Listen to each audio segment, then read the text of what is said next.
Un alumno e dous. Dos 75 alumnos que tiñan que asistir ao CEIP de Mosteiro, só 2 alumnos asistiron ao inicio do curso escolar. Todos os autobuses que chegaban ao colexio o facían completamente baleiros. As nais e pais tomaron esta decisión polos positivos rexistrados no centro, o que obrigou a todo o equipo directivo a agardar cuarentena.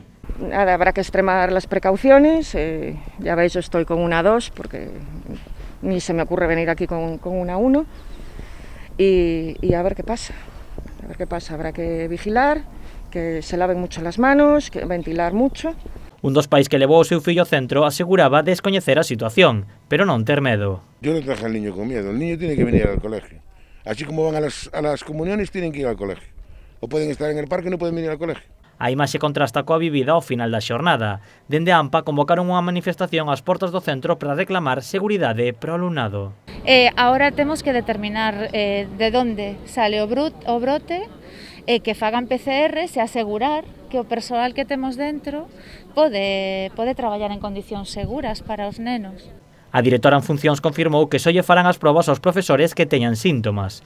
Por elo, as nais e pais aseguran que non levarán os seus fillos ao centro mentres non se garanta a seguridade. Hasta que se garantiza o que é a seguridade do cole, pois os meus fillos non van a vir. A mí nadie me pode garantir de que o colegio, os profesores que ahora mismo sí que tiveron que vir hoxe, que dean negativo. Dende o goberno local lamentan a falta de información por parte da Xunta. É unha actitude, ademais, de responsable incluso chulesca, non?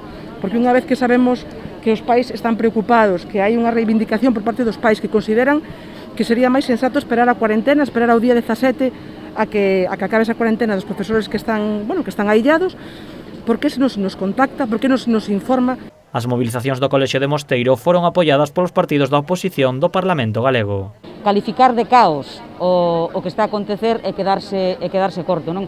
Dende logo, consideramos inaceptável que por parte da Xunta de Galiza se teña dado a orde de que se inicie o curso con toda normalidade en este centro educativo. O BNG presentou unha iniciativa no Parlamento para demandar explicacións ao xefe territorial por iniciar o curso neste centro con estas condicións.